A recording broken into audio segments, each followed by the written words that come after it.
Hello student, I am Sonam. Welcome back to my YouTube channel Apna विद्यालय।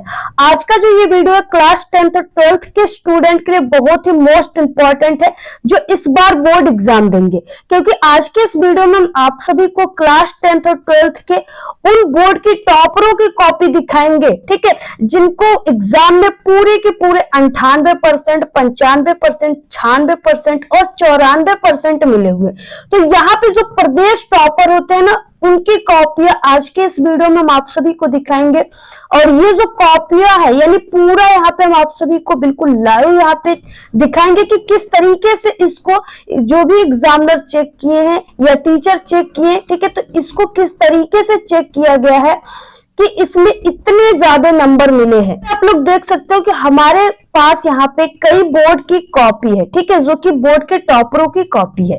तो यहाँ पे किसी कॉपी में आप लोग देख सकते हो 100 में 100 नंबर पूरे नंबर मिले हैं, किसी में 70 में 70 मिले हैं, और इसमें ठीक है 100 में 95, 100 में 98%।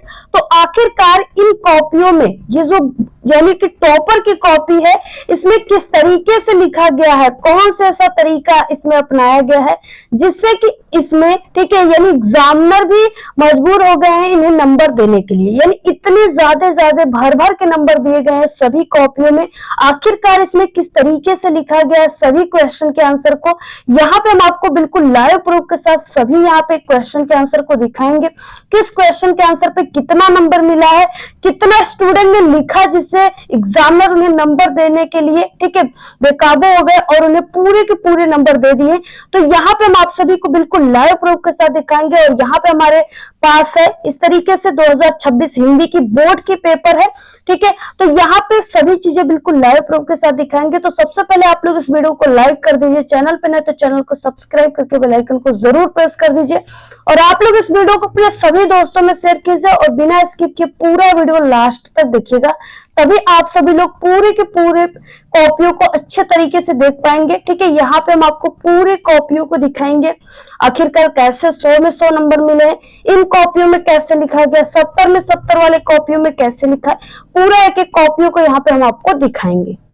तो सबसे पहले हम आप सभी को बता दें कि हम एक एग्जामिनर भी है, पिछले 5 सालों से बोर्ड एग्जाम की कॉपियों को चेक कर रहे हैं, ठीक है। इसलिए ये जो कॉपियां है ये हम बोर्ड के द्वारा यहाँ पे ठीक है बोर्ड की जो कॉपियां चेक हुई है वहां से ये सिर्फ हम लेकर आए हैं। ये कॉपियां किसी को भी पूरे यूट्यूब पर नहीं मिलेगी, ठीक है। हम बोर्ड की कॉपियों को चेक करते इसलिए ये कॉपियां हमारे पास है और इसलिए हम आपको इसको दिखा रहे हैं। तो हमारे पास कई कॉपियां हैं। सबसे पहले ये जो 70 में 70 नंबर वाली कॉपी है, इसको हम आपको दिखाएंगे कि इसमें किस तरीके से लिखा गया है और कैसे एग्जामिनर टीचर के द्वारा इसमें नंबर दिया गया है जिससे इन्हें पूरे 70 में 70 नंबर मिले हुए हैं। तो यहाँ पे आप लोग देख सकते हो ये आप सभी की बोर्ड की कॉपी का फ्रंट पेज है। इसमें क्या है कि आप सभी को इस तरीके से अनुक्रमांक और यहाँ पे शब्दों में अंकों में सब्जेक्ट वगैरह लिखा जाता है, इसमें आप लोग देख सकते हो। और ये स्टूडेंट जो है यहाँ पे ABCDE यानी इन्होंने इतनी कॉपियों को ले रखा है इसलिए इनका पूरा 70 में 70 नंबर आया है। आखिरकार ये इतनी कॉपियों में क्या लिखे हैं, ठीक है, क्योंकि ये पूरी एग्जाम की कॉपी तो खुद बहुत मोटी होती है, लेकिन स्टूडेंट ने ऐसा क्या लिख दिया कि इन्होंने कॉपी के अलावा भी कॉपी भर दिया। तो यहाँ पे हम आपको सभी चीजें दिखाएंगे। तो देख सकते हो ये फ्रंट पेजेस में आपको रोल नंबर वगैरह भरा जाता है, ऐसे डेट वगैरह, ठीक है। तो ये इस तरीके से फ्रंट पेज को आपको बिल्कुल सही सही भरना पड़ता है। अब देखिए जैसे ही फ्रंट पेज को ऐसे हम लोग पलटते हैं तो फर्स्ट पेज में ही इस तरीके से लिखा हुआ आ गया। अब यहाँ पे क्या है कि ये जो आप सभी की बोर्ड की कॉपी है इसमें सबसे पहले कि आप सभी को इस तरीके से ऑब्जेक्टिव क्वेश्चन देखने को मिलेगा, ठीक है। तो इस ऑब्जेक्टिव क्वेश्चन का आंसर तो ये आप सभी लोग OMR आंसर शीट पे यानी आपको लिखना होता है। तो इसका जो स्टूडेंट की कॉपी है टॉपर की, वो इसका यानी ऑब्जेक्टिव क्वेश्चन के आंसर को किस पे लिखा है, OMR आंसर शीट पे, ठीक है। तो उसकी यानी कि उसी जगह वहां पे चेक होता है।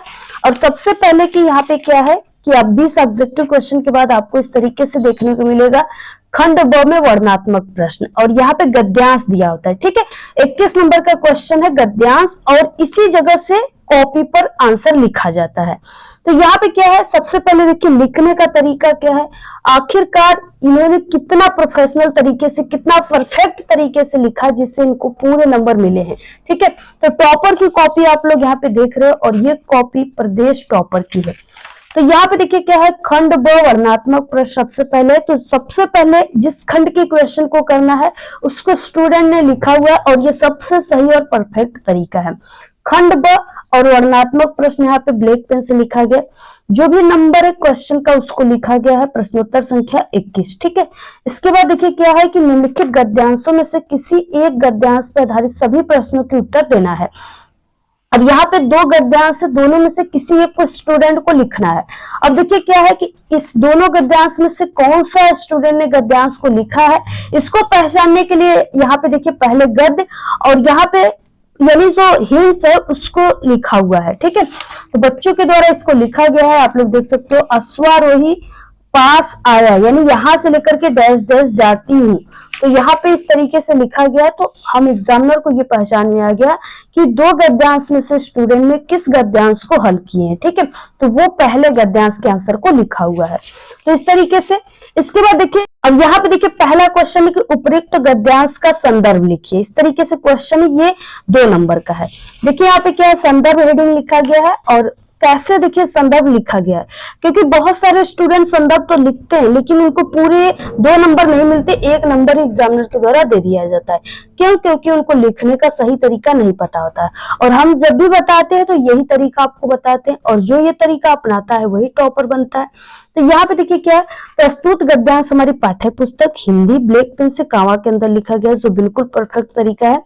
हिंदी के गद्य खंड में संकलित ममता, यानी ये पाठ का नाम है, ठीक है, नामक पाठ से लिया गया है। इस पाठ के लेखक जयशंकर प्रसाद जी हैं। तो ये बिल्कुल करेक्ट आंसर है, लिखने का तरीका भी बहुत ही परफेक्ट और बिल्कुल करेक्ट है, सही है। ठीक है, तो इसलिए इनको पूरे 2 नंबर मिल गए, आधे नंबर भी नहीं कटे हैं। अगला क्वेश्चन में देखिए कि गद्यांश के रेखांकित अंश की व्याख्या कीजिए। ये 2 नंबर का है, यानी 2 नंबर की ये और 2 नंबर की ये क्वेश्चन थे। इसमें देखिए क्या होता है कि रेखांकित अंश की व्याख्या का मतलब सिर्फ आपको यहां से यहां तक की व्याख्या करना है, जिसके नीचे ये अंडरलाइन है, हमने आपको बताया है। ठीक है, देखिए यहाँ पे दूसरे में रेखांकित अंश की व्याख्या हेडिंग लिखा गया, जो बहुत ही अच्छे तरीके से।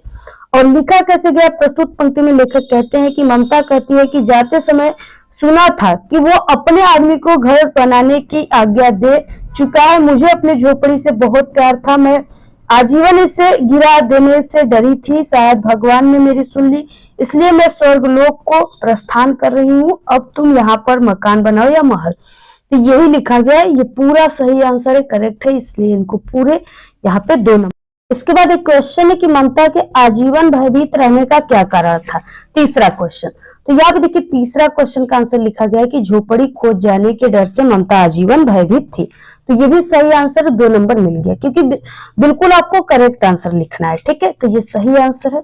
बाकी यहाँ पे देख सकते हो इतना पेज यहाँ पे खाली है, फिर भी आपको यहाँ पे आंसर नहीं लिखना है, आपको एक नए पेज से स्टार्ट करना है, जैसे यहाँ पे स्टूडेंट ने लिखा हुआ है। इसके बाद अगला क्वेश्चन देखिए क्या है, 22 नंबर का है। दिए गए पद्यांश पे आधारित 3 प्रश्न हैं, उनके उत्तर आपको देना है। ये भी आपका 6 नंबर का टोटल रहेगा। यहाँ पे देखिए अभिगत गति का चुकहत न आवे से लेकर के पद गावे तक दिया हुआ है। इसमें भी 3 क्वेश्चन है। पहला क्वेश्चन यहाँ पे संदर्भ लिखने के लिए, दूसरा रेखांकित अंश की व्याख्या और तीसरे में एक क्वेश्चन है। तो ये आपके 2-2 नंबर के, 6 नंबर के। अब देखिए लिखा कैसे गया है। सबसे पहले कि पद्यांश उत्तर प्रश्नोत्तर संख्या 22 पद रहेगा, ये पद्यांश है तो पद, और आगे के 2 क्योंकि इसमें भी 2 दिया है तो इसलिए आपको हिंट्स जरूर लिखना है। तो अभिगत गति पद गावे, ठीक है, डैश डैश करके लिख देना, अभिगत गति डैश डैश पद गावे। संदर्भ देखिए क्या हो जाएगा, प्रस्तुत पद्यांश हमारी पाठ्य पुस्तक हिंदी के काव्य खंड, और यहाँ पे पद खंड भी लिख सकते हो आप लोग, में संकलित शीर्षक पद के सुरसागर से लिया गया है, इसके रचयिता यानी कवि सूरदास जी हैं। तो ये बिल्कुल सही करेक्ट आंसर है, बिल्कुल परफेक्ट तरीका है, टॉपर की तरीका है, इसलिए इन्हें पूरे 2 नंबर मिल गए हैं। अब देखिए रेखांकित अंश की व्याख्या दूसरा क्वेश्चन था, तो इसमें भी इस तरीके से व्याख्या किया गया, आप लोग स्क्रीनशॉट ले सकते हो, इंपॉर्टेंट है, पेपर में आते हैं। ठीक है, तो इन्हें भी पूरे 2 नंबर मिल गए क्योंकि बिल्कुल सही आंसर है। अगला इसके बाद इसमें एक क्वेश्चन था, इसपे भी पूरे 2 नंबर मिल गए, यानी पूरे यहाँ पे 6 नंबर गद्यांश पे, 6 नंबर पद्यांश पे दिए गए, एक भी नंबर नहीं काटे गए। अगला क्वेश्चन देखिए यहाँ पे है क्वेश्चन नंबर 23। दिए गए संस्कृत गद्यांशों में से किसी एक का संदर्भ सहित हिंदी अनुवाद करना है। आपको 2 नंबर मिलेगा संदर्भ पे, 3 नंबर हिंदी अनुवाद पे, टोटल 5 नंबर का क्वेश्चन है। इसमें भी 2 दिया है, किसी एक को हल करना है। तो ऐसा नगरी डैश डैश कारिता वाला जो है स्टूडेंट ने, इसी को बच्चों ने हल किया है। तो यहाँ पे देख सकते हो संस्कृत गद्यांश प्रश्नोत्तर संख्या 23 संस्कृत गद्य ऐसा नगरी डैश डैश कारिता संदर्भ हो जाएगा, क्योंकि 2 नंबर इस पे संदर्भ पे आपको मिलना है। तो प्रस्तुत संस्कृत गद्यांश हमारी पाठ्य पुस्तक हिंदी के संस्कृत खंड के वाराणसी नामक पाठ से लिया गया है। इस पे इनको पूरे के पूरे 2 नंबर मिल गए, क्योंकि बिल्कुल सही आंसर है। हिंदी अनुवाद क्या हो जाएगा, ये नगरी भारतीय संस्कृति और संस्कृत भाषा का केंद्र स्थल है। यही से संस्कृत साहित्य और संस्कृत का प्रकाश सब जगह फैला था। मुगल युवराज दारा सिकोह ने यहाँ आकर भारतीय दर्शन शास्त्रों का अध्ययन किया था। वो उन्हें ज्ञान में ऐसा प्रभावित हुआ, यानी उसके ज्ञान से, कि उसने उपनिषदों का अनुवाद फारसी भाषा में करा। ये भी सही बिल्कुल आंसर है। तो यहाँ पे इनको पूरे के पूरे 3 नंबर दे दिए गए हैं। तो ये टोटल 5 नंबर मिले हैं इनको।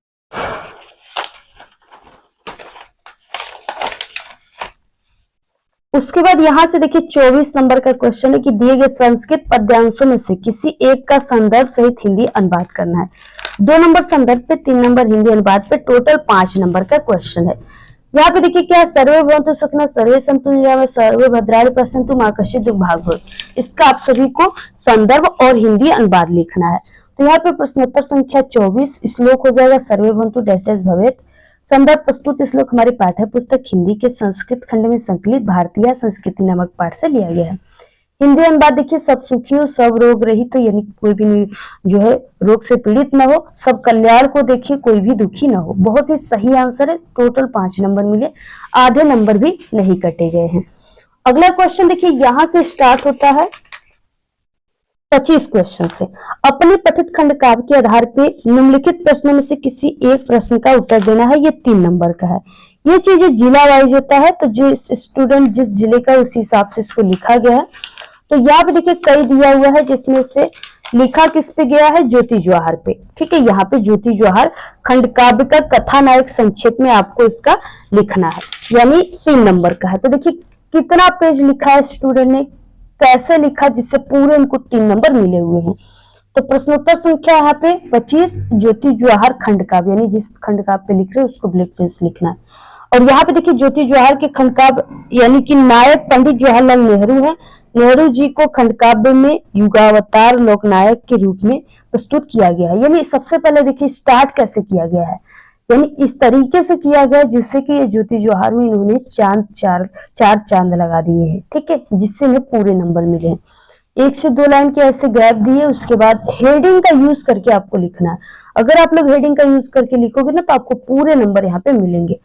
और उसके बाद इस तरीके से लिखा गया है, हेडिंग डालकर। ठीक है, और यहाँ पे ये पूरे 3 नंबर मिले हैं। 2 पेज में इन्होंने 3 नंबर का क्वेश्चन, आपको ज्यादा नहीं लिखना है, सिर्फ 2 पेज में लिखना है जैसे इन्होंने लिखा है।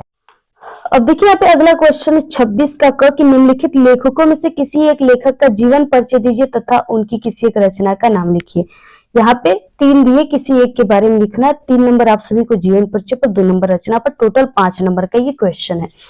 अब देखिए लिखना कैसे, क्योंकि बहुत सारे स्टूडेंट जीवन परिचय लिखते हैं लेकिन उनको पूरे नंबर नहीं मिलते, 5 नंबर पूरे नहीं मिलते, क्योंकि हर बार उनकी जो लिखने का तरीका है, ठीक है, जो बिल्कुल सही और बेस्ट तरीका है, उस तरीके से वो नहीं लिखते हैं। वो हर बार मिस्टेक करते हैं। ठीक है, उनको लिखने का तरीका नहीं पता होता है, जिसके कारण उनके नंबर काट लिए जाते हैं। अब तरीका क्या है, तो ये है, देखिए आपको लेखक परिचय लिखना है। प्रश्नोत्तर संख्या 26 का क जयशंकर प्रसाद, यानी जिसपे आपको लिखना है। तो जयशंकर प्रसाद यहाँ पे थे, तो जयशंकर प्रसाद पे लिखा गया है। इस तरीके से बॉक्स बना लेना है, क्योंकि ये टॉपर की तरीका है बॉक्स बनाकर लिखना। क्योंकि एग्जामिनर जो होते हैं, जो आपकी बोर्ड की कॉपियों को चेक करते हैं, वो सिर्फ इस बॉक्स को देखेंगे। यहाँ पे देखिए 26 का ख क्वेश्चन है कि निम्नलिखित कवियों में से किसी एक कवि का जीवन परिचय दीजिए तथा उनकी किसी एक रचना का नाम लिखना है। ठीक है, ये आप सभी का कितने नंबर का है, 5 नंबर का। 3 नंबर जीवन परिचय पर, 2 नंबर रचनाओं पर। इसमें तुलसीदास, महादेवी वर्मा और माखनलाल चतुर्वेदी दिया हुआ है। तो यहाँ पे देखिए क्या है कि तुलसीदास पे लिखा गया है कवि परिचय। प्रश्नोत्तर संख्या 26 का ख तुलसीदास, यहाँ पे बॉक्स बनाया गया है और इस तरीके से यहाँ पे लिखा गया, आप लोग देख सकते हो, स्क्रीनशॉट ले सकते हो। और इसके बाद इस तरीके से लिखा गया तुलसीदास जी की महत्वपूर्ण रचनाओं को लिखा गया, पूरे 5 नंबर मिले हैं। क्वेश्चन यहाँ पे दिया हुआ है 27 अपनी पाठ्य पुस्तक से कंठस्थ किया हुआ कोई एक श्लोक लिखना है जो इस प्रश्न पत्र में ना आया हो। ये आप सभी का 2 नंबर का है, ठीक है। तो कैसे श्लोक लिखना है, देखिए यहाँ पे प्रश्नोत्तर संख्या 27 श्लोक हो जाएगा बंधनम मरणम वापि जो वापि पराजय उभत समो वीरभाव ये वीरता, ऐसे लिखना है। ये पूरे आपको 2 नंबर यहाँ पे मिले हुए हैं। अगला क्वेश्चन देखिए क्या है, यहाँ पे 28 की अपने प्रधानाचार्य को बीमारी के लिए प्रार्थना पत्र लिखना है, 4 नंबर का, ठीक है। अथवा में एक दिया है, तो यहाँ पे क्या है कि बीमारी पर लिखा गया है। तो देखिए कैसे लिखा गया, पहले कि आपको पत्र लेखन लिखना है। पत्र लेखन प्रश्नोत्तर संख्या 28 स्टार्ट आपको इस तरीके से करना है, सेवा में कावा श्रीमान प्रधानाचार्य जी। आपको यहाँ पे स्कूल कॉलेज का नाम देखिए जैसे लिखा गया स्टूडेंट के द्वारा, ऐसे लिखना है। सबसे इम्पोर्टेंट है कि आपको लिखने का तरीका अगर पता है, सिर्फ यही तरीके को देखता है एग्जामिनर और पूरे के पूरे 4 नंबर दे देंगे। तो लिखने का तरीका बिल्कुल परफेक्ट है, ब्लैक पेन का यूज किया गया, विषय वगैरह लिखा गया है और यहाँ पे बहुत सही तरीका है। धन्यवाद दिनांक, तो यहाँ पे आपका आज्ञाकारी शिष्य नाम इसमें आपको नहीं लिखना होता है, पत्र लेखन में तो नहीं लिखा गया है। और इनको पूरे 4 नंबर आप लोग देख सकते हो मिला हुआ है। इसमें देखिए क्या है, यहाँ पे 29 नंबर का कि निम्नलिखित प्रश्नों में से किन्हीं 2 प्रश्नों के उत्तर संस्कृत में देना है, ठीक है। ये 2 नंबर का है। तो यहाँ पे कई क्वेश्चन दिया है जिसमें से यहाँ पे वीर विरड पूज्यते यानी ये वाला क्वेश्चन का आंसर इस क्वेश्चन के आंसर को लिखा गया है। 2 ही क्वेश्चन करना है, तो ये बिल्कुल सही आंसर है। तो इनको पूरे के पूरे यहाँ पे 1-1 नंबर यानी 2 नंबर मिल गए हैं। इसके बाद अब आता है क्वेश्चन नंबर लास्ट, यहाँ पे 30 क्वेश्चन। निम्नलिखित विषय में से किसी एक विषय पर निबंध लिखना है। इसमें 5 निबंध दिए हैं, 7 नंबर का होता है। यहाँ पे देखिए जो निबंध लिखा गया है वो पर्यावरण प्रदूषण की समस्या और समाधान यानी प्रदूषण पे निबंध लिखा गया है। तो सबसे पहले यहाँ पे निबंध लेखन और उसके बाद यहाँ पे प्रश्नोत्तर संख्या लिखा गया है 30, ठीक है। और देखिए पहले की हेडिंग लिखा गया है यानी जिस टॉपिक पे लिखना है तो वो पर्यावरण प्रदूषण की समस्या और समाधान पे, तो ऐसे लिखा गया। उसके बाद यानी कि एक भी नंबर न कटे, आधे नंबर भी न कटे और बिल्कुल निबंध लेखन में 4 चंद लग जाए। इसके लिए जो टॉपर स्टूडेंट है वो एक कोटेशन, हिंदी कोटेशन का यूज किया है, वो है कि हम सब मिलकर प्रदूषण को मिटाएंगे, पर्यावरण को स्वच्छ व सुंदर बनाएंगे। इसको देखते एग्जामिनर इतना खुश हो जाएंगे ना कि पूरे नंबर आपको दे देंगे, आधे नंबर भी आपके निबंध लेखन पे नहीं कटेंगे, ठीक है। तो इस तरीके से देखिए लिखा गया। बाकी यहाँ पे हेडिंग लिखा गया है, हेडिंग डाल के क्वेश्चन यानी आंसर को लिखा गया है। और जहाँ पे इंपॉर्टेंट चीजें वहां पे ब्लैक पेन का यूज भी किया गया है, इसलिए ये क्या बिल्कुल सही तरीका है। और इसके बाद यहाँ पे भी कुछ कोटेशन की यूज किए गए हैं इस तरीके से, प्रदूषण का अर्थ वगैरह प्रकार, तो इस तरीके से ये भी बिल्कुल सही है। और यहाँ पे भी हेडिंग लिखे गए हैं और जो इम्पोर्टेंट चीजें उसे ब्लैक पेन से लिखा गया है। और यहाँ पे भी आप लोग एक पेज यहाँ पे देख सकते हो,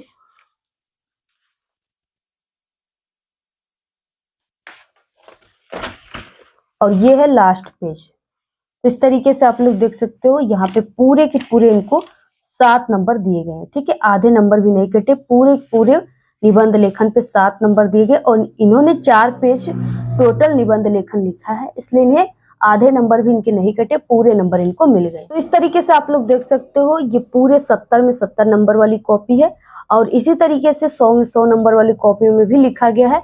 तो अगर आप सभी लोग कमेंट करोगे तो हम आप सभी को सभी कॉपियों को दिखाएंगे, ठीक है। और सभी सब्जेक्ट की बोर्ड की टॉपर की कॉपी दिखाएंगे इस चैनल पे। तो आप लोग इस वीडियो को ज्यादा से ज्यादा शेयर कीजिए, ठीक है। और अगर आप लोग इस तरीके से लिखते हो तो आप लोग भी इस बार के टॉपर आप लोग ही बनोगे। तो आप लोग भी इसी तरीके से लिखिएगा जैसे ये जो स्टूडेंट लिखा है, टॉपर लिखा है। यही तरीका को देख करके हम सभी एग्जामिनर आपको पूरे के पूरे नंबर देते हैं और आप एक टॉपर स्टूडेंट बन जाते हो। तो इसी तरीके से आपको भी लिखना है। और आपको किसी भी सब्जेक्ट की वीडियो चाहिए तो आप लोग कमेंट करके बताइए। बाकी इस पूरे कॉपी की पीडीएफ आपको हमारे टेलीग्राम चैनल पे मिल जाएगा। आप लोग इसी वीडियो के डिस्क्रिप्शन बॉक्स में लिंक है, जल्दी से आप लोग ज्वाइन कर लीजिए।